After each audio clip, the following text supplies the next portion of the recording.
Presentation दिखाते हैं तो 10 लोगों को हम अप्रोच करते हैं। हमारे साथ कितने लोग होते हैं जो लॉ ऑफ एवरेज काम करके जुड़ते हैं हमारे साथ? 1 से 2 लोग।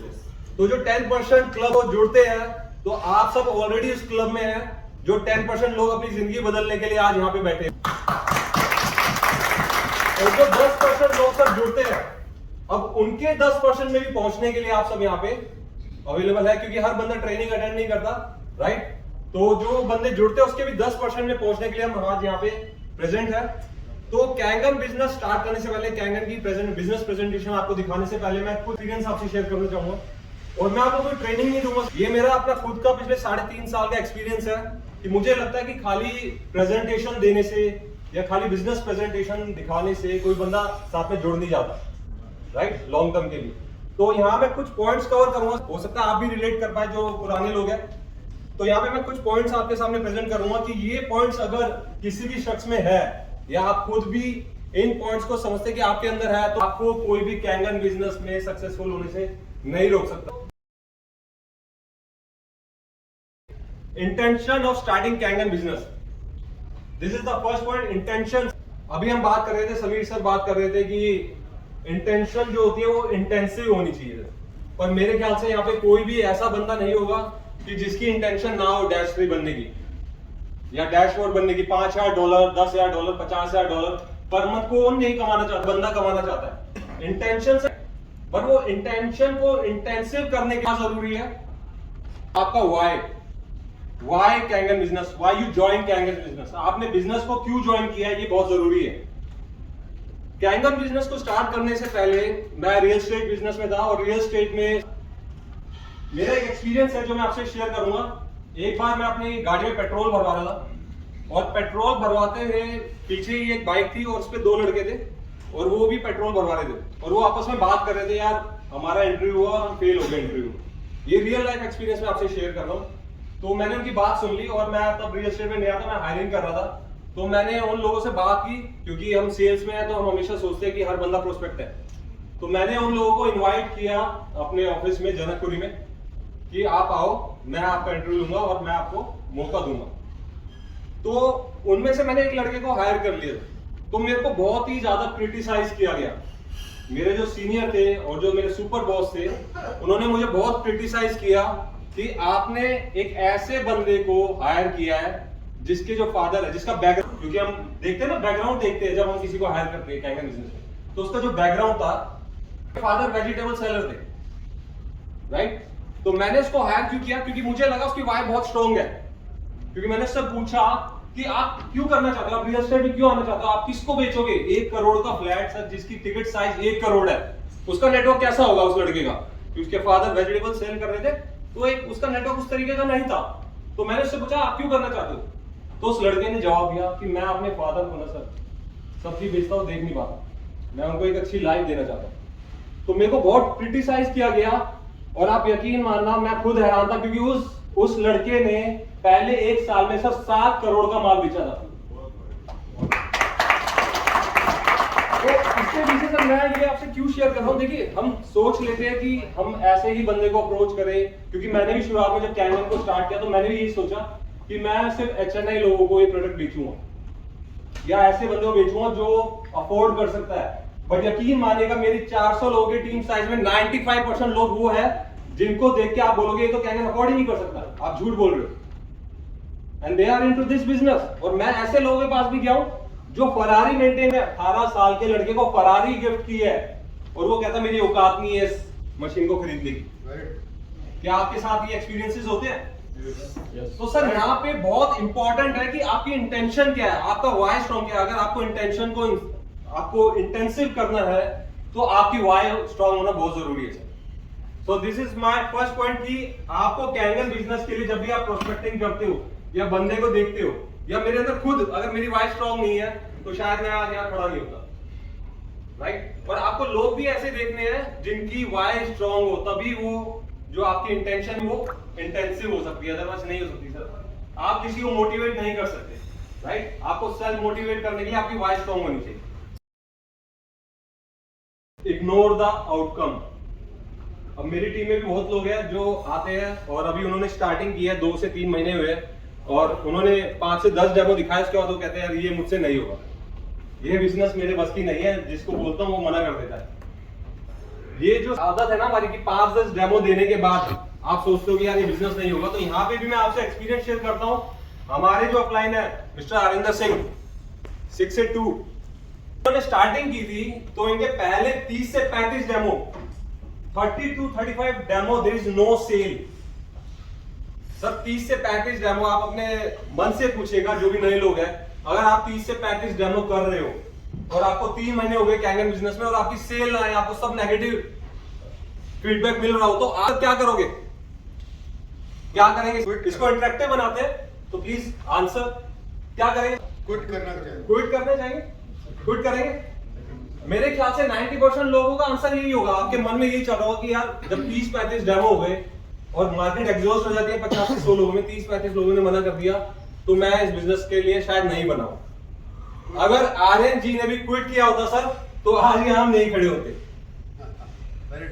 राइट?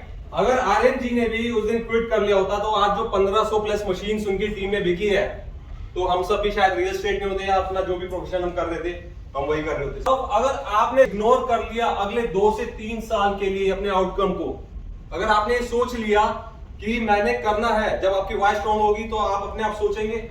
और जब आप इग्नोर करने लग जाओगे नेगेटिविटी को, जब आप इग्नोर करने लग जाओगे, जब लोग आपको मना करेंगे, लोग कहेंगे यार कहां फंस गया, जब आप इन चीजों को इग्नोर करना सीख लोगे सर, तो वो दिन होगा जब आपको कोई सक्सेसफुल होने से नहीं रोक सकता, राइट? ओनरशिप, आप ये मत सोचिए कि $4,000 की मशीन है, आप ये सोचो आपने $4 लाख लगाए हैं, $400,000 लगाए, आपने $4,000 नहीं लगाया। ये कब होता है? अगर एग्जांपल लेते हैं, आप बहुत सारे बिजनेसमैन बैठे होंगे, आप जब 1 से 2 करोड़ रुपया या 50 लाख रुपया लगा के कोई भी बिजनेस स्टार्ट करते हो, आप अगर दुकान खोल रहे हो तो दुकान रोज खोलते हो, शाम को बढ़ाते हो, संडे को भी खोलते हो, क्योंकि आपको ब्रेक इवन पे पहुंचना है। जो आपने पैसा लगाया उसको आपको पहले रिकवर करना है, जिसमें 2-3 साल लग जाते हैं ब्रेक इवन पॉइंट पे आने में, कोई भी ट्रेडिशनल बिजनेस में, तो उसको हम सीरियसली लेते हैं क्योंकि हमारा पैसा लगा sir, right? But Kangen business एक ऐसा बिजनेस है जो पैसा नहीं मांगता सर। 2-3 लाख रुपए में कोई बिजनेस नहीं होता आज के टाइम में। तो 2-3 लाख रुपए में आपको एक ऐसा बिजनेस मिल रहा है जो सिर्फ और सिर्फ आपसे टाइम मांगता है, कंसिस्टेंसी मांगता है।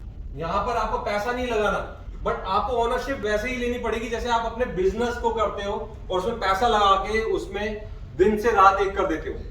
अगर आप जॉब में भी है, अगर आप जॉब कर रहे हो तो जॉब में भी क्या होता है, प्रमोशन के लिए हम दिन रात एक करते हैं, पॉलिटिक्स होती है, फिर भी हम लगे रहते हैं। जॉब में भी, बिजनेस में भी आप दिन रात एक कर रहे हो, तो यहाँ पे भी तो सर दिन रात एक करना पड़ेगा। अब यहाँ पे कोई चमत्कार तो होना नहीं है।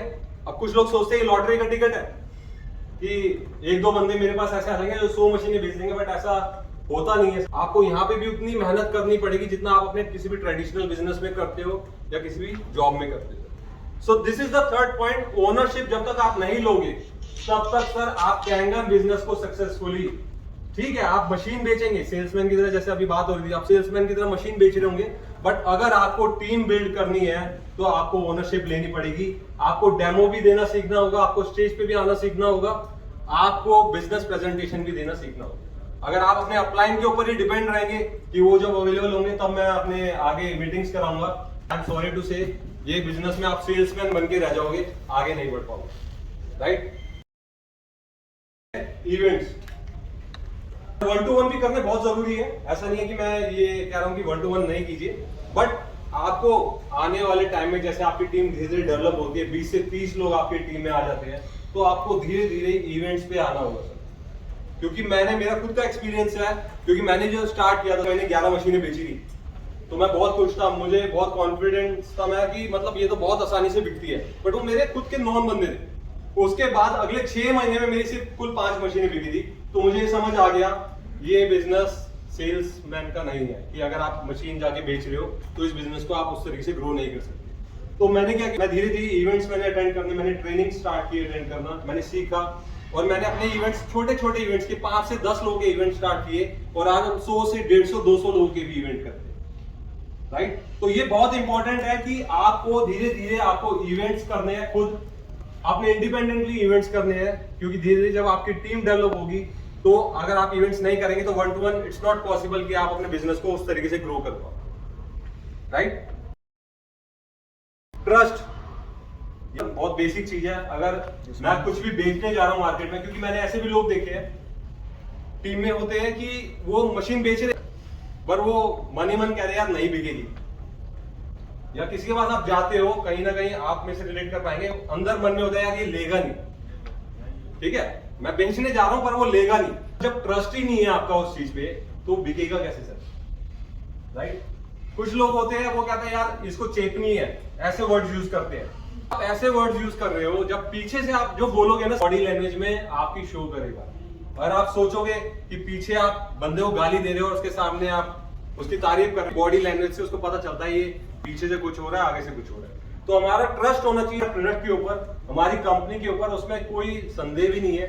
जो कंपनी पिछले 50 सालों से 170 कंट्रीज में 4 मिलियन से ज्यादा यूजर्स है जिस प्रोडक्ट के, तो एक्सपेरिमेंटल स्टेज में तो है नहीं, ये कोई एक्सपेरिमेंटल स्टेज में तो नहीं है कि मतलब अभी प्रोडक्ट को बनाया गया उसको हम प्रमोट कर रहे हैं। यहाँ पे रिस्क फैक्टर कितना है, 0, क्योंकि जो प्रोडक्ट ऑलरेडी प्रूवन है और इतनी सारी डेवलप्ड कंट्रीज में होता हुआ इंडिया पहुंचा है और इंडिया में भी प्रूव हो चुका है कि ये प्रोडक्ट बिकता है। यहाँ पे भी 1,60,000 मशीनें बिक चुकी है, ट्रस्ट तो बन चुका है, बस आपको ट्रस्ट करना बाकी है, क्योंकि जब डिस्ट्रीब्यूटर ट्रस्ट नहीं करेगा तो कस्टमर नहीं करेगा। डुप्लीकेशन क्या होता है, आप काम कर रहे हैं, आप मेहनत कर रहे हैं, ठीक है, आप इग्नोर कर रहे हैं आउटकम को। क्या होता है, मैं अकेला ही भाग रहा हूं, मैं यहाँ पे भी डेमो देने जा रहा हूं, मैं दूसरी जगह भी डेमो दे रहा हूं, मैं 5-5, 10-10 डेमो दे रहा हूं एक दिन में। सर क्या आएगा, आपकी मशीन बिकेगी नो डाउट, क्योंकि लॉ ऑफ एवरेज हर जगह काम करती है, आपकी मशीन बिकेगी। अगर आपको टीम डेवलप करनी है तो आपको डुप्लीकेशन करना होगा। डुप्लीकेशन का मतलब कि आप जो कर रहे हैं आपको अपनी टीम को सिखाना होगा कि वो भी उस तरीके से कर पाए उस चीज को। जैसे सुबह लव खन्ना जी ने अभी डेमो दिया, अब डेमो मेरे ख्याल से यहाँ पे लोगों को आता है देना, राइट, बट हमें डेमो किस तरीके से सिखाना है लोगों को, इतना इजी कर देना उस चीज को। क्योंकि जैसे मैं देता हूँ, मैं अपना बताता हूँ अपना एक्सपीरियंस, तो मैं लैपटॉप को यूज ही नहीं करता, मैं एक ब्रोशर से भी डेमो दे देता हूँ, राइट। क्यों, जब तक उस चीज को इजी नहीं बनाओगे, जो आपके साथ आपका नया डिस्ट्रीब्यूटर जा रहा है, अगर उसके सामने आप बार बार लैपटॉप खोलोगे, वहां पे 4, 5, 6 ग्लासेस इकट्ठा कर दोगे तो डर जाए यार ये तो मैं नहीं कर सकता, ये मेरे बस की बात नहीं है। तो आपको बहुत इजी बना देना चीजों को कि सामने वाला जो आपका डिस्ट्रीब्यूटर, नया डिस्ट्रीब्यूटर जुड़ा है, वो आपको दिखे क्या यार ये तो मैं भी कर लूंगा। आप समझ रहे हो मेरी बात। अगर आप उस चीज को मुश्किल बना दोगे तो डुप्लीकेट नहीं कर पाओगे चीजों को, और डुप्लीकेशन इज द की। मैं आज यहाँ पे खड़ा हूं, मेरे आगे आज 10 डेमो हुए हैं, तो सर ऑफ डुप्लीकेशन की 10 डेमो हो रहे हैं मेरे बिना भी। अगर आप अकेले ही भाग रहे हैं इज नो यूज। ये भी एक जॉब या ट्रेडिशनल बिजनेस की तरह बन के रहते हैं। Money is not an issue. सब एग्री करते हैं कि जब हम किसी को अप्रोच करते हैं, सबसे बड़ा रीजन कैंगन बिजनेस या कैंगन वाटर मशीन खरीदने का क्या है, पैसा। कितने लोग एग्री करते हैं? क्या पैसा रीजन है? अगर पैसा रीजन नहीं है तो क्या रीजन है सर जो कैंगन मशीन नहीं खरीदता? कैंगन मशीन का जब हम डेमो देते हैं तो आपके सामने क्या अप्रीहेंशन आता है? सबसे पहले जो सबसे ज्यादा मेजर रीजन आप क्या फेस करते हो? सबसे बड़ा रीजन है, ये मेरा एक्सपीरियंस भी कहता है, और जितने भी लोग यहाँ पुराने बैठे हैं और जो नए लोग हैं वो भी फेस करेंगे। लोग कहते हैं यार मशीन महंगी है। ऐसे कितने लोगों को मशीन महंगी लगी थी?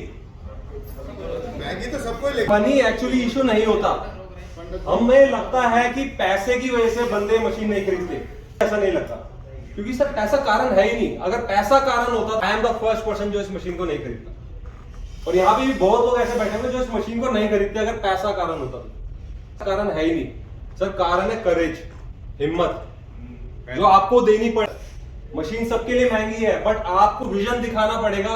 जब आपको विजन आपको दिखाया गया, जब आपको करेज दिया गया, आपको हिम्मत दी गई कि इस मशीन को क्यों खरीदना चाहिए, तो आपने मशीन खरीदी। सस्ती हो गई, राइट, सस्ती हो गई तो मशीन ही है, बट बिजनेस बहुत सस्ता है, तो बिजनेस दिखाइए। वी आर नॉट सेल्समैन, जैसे हम बात कर रहे थे। तो बिजनेस को अगर डेवलप करना है, ठीक है, मशीन अपने आप को बेचती है क्योंकि मशीन काम करती है शरीर के ऊपर, बट अगर money is not an issue, क्योंकि अगर आप बिजनेस दिखा रहे हो तो मशीन बहुत सस्ती हो जाती है।